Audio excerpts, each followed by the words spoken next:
Hola a todos, soy Virus Comedia 1999 y hoy contaré la historia llamada La leyenda del mensaje escrito en sangre por el asesino.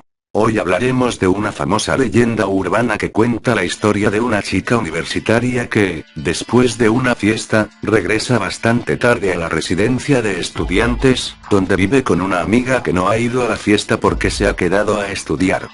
Para no despertar a su compañera de cuarto, la chica entra haciendo el menor ruido posible, sin encender la luz y tropezando con los muebles. Al llegar a su cama, se desviste y se mete de inmediato entre las sábanas.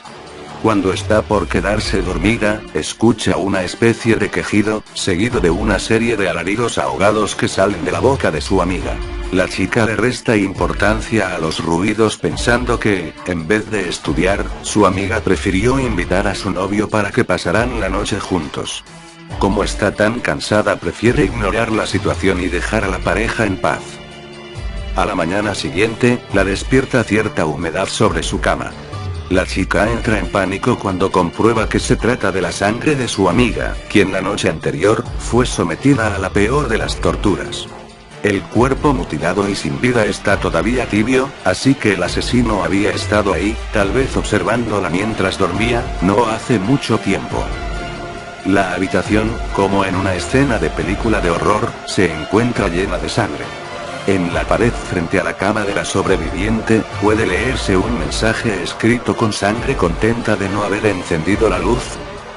Sin saberlo, la chica se había salvado de una muerte violenta, al no haber encendido la luz, a manos de un asesino brutal que nunca fue encontrado. Hola a todos, soy el Super Pollo. Esa historia no tiene ni miedo. Huevón, la mía tiene más terror. La historia se llama La maldición de Carmen Winstead.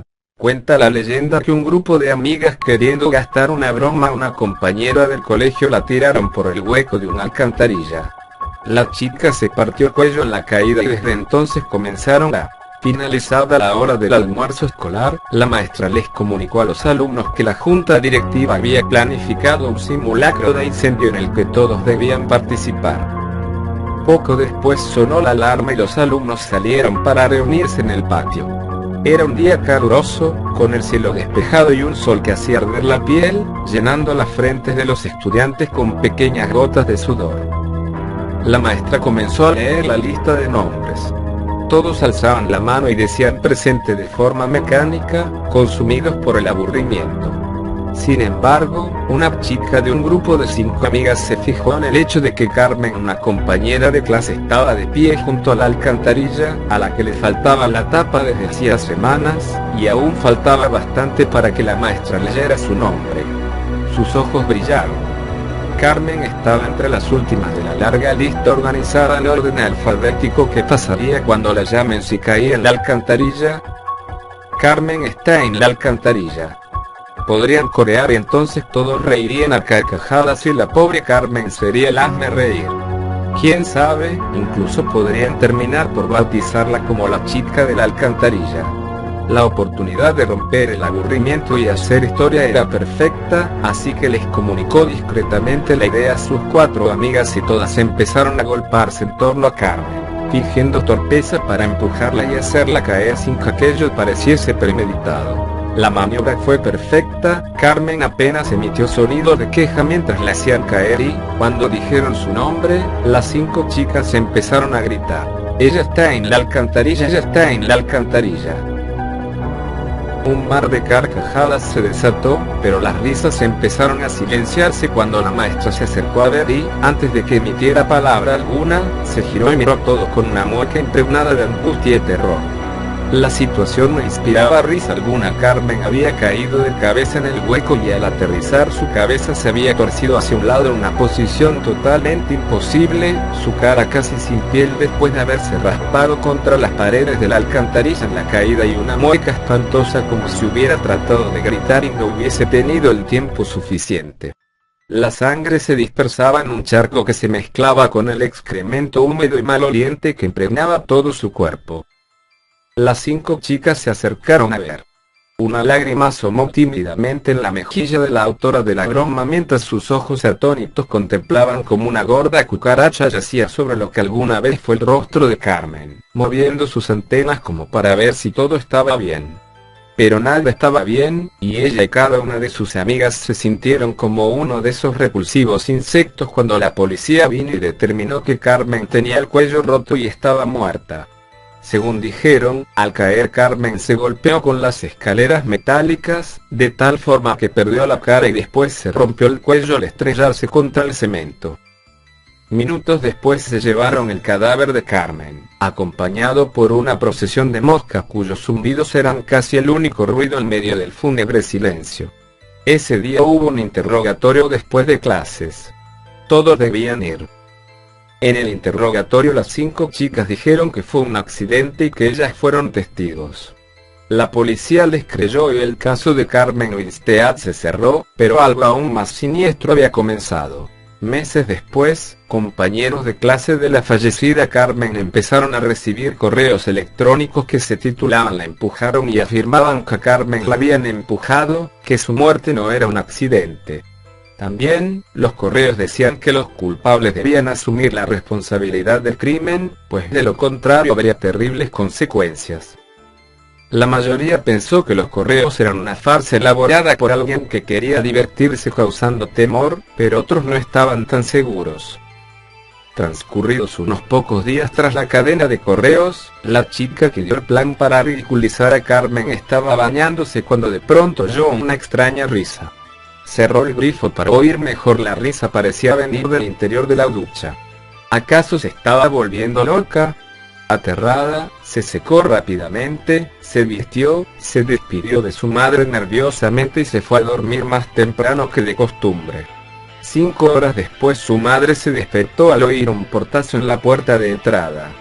Su hija no estaba en la habitación ni en lugar alguno de la casa.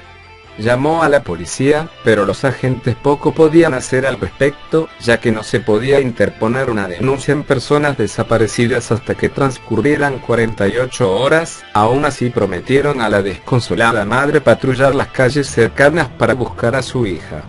La búsqueda de familiares y amigos tampoco tuvo éxito y la chica no apareció aquella noche.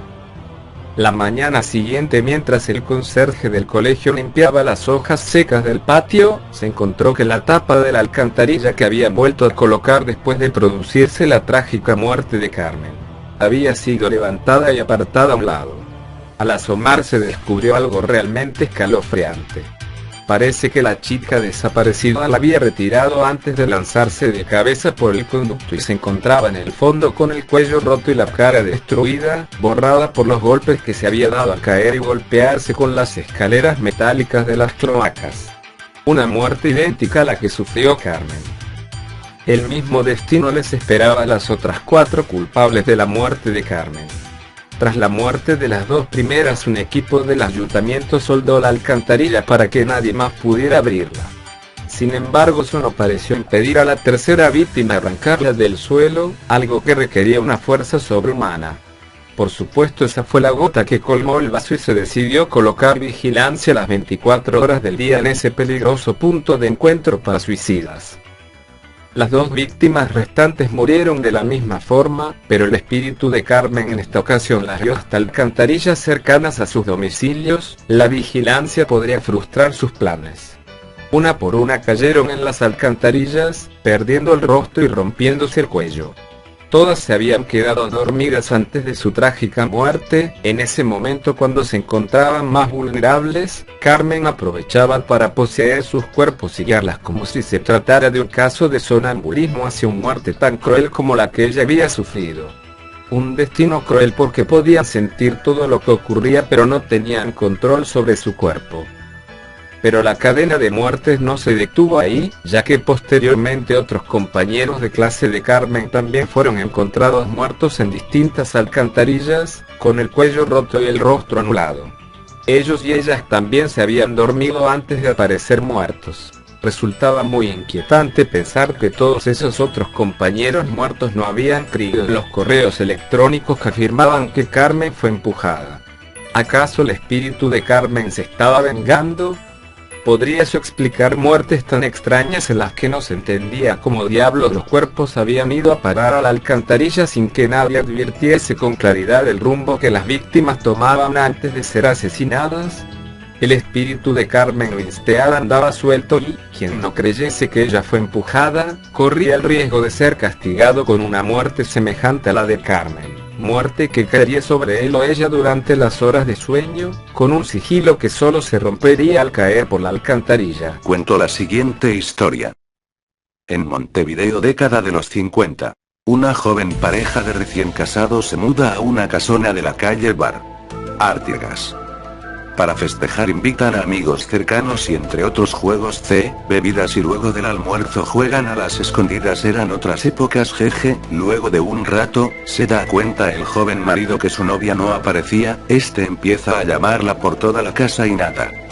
Luego de varias horas llama a la policía, pero es en vano.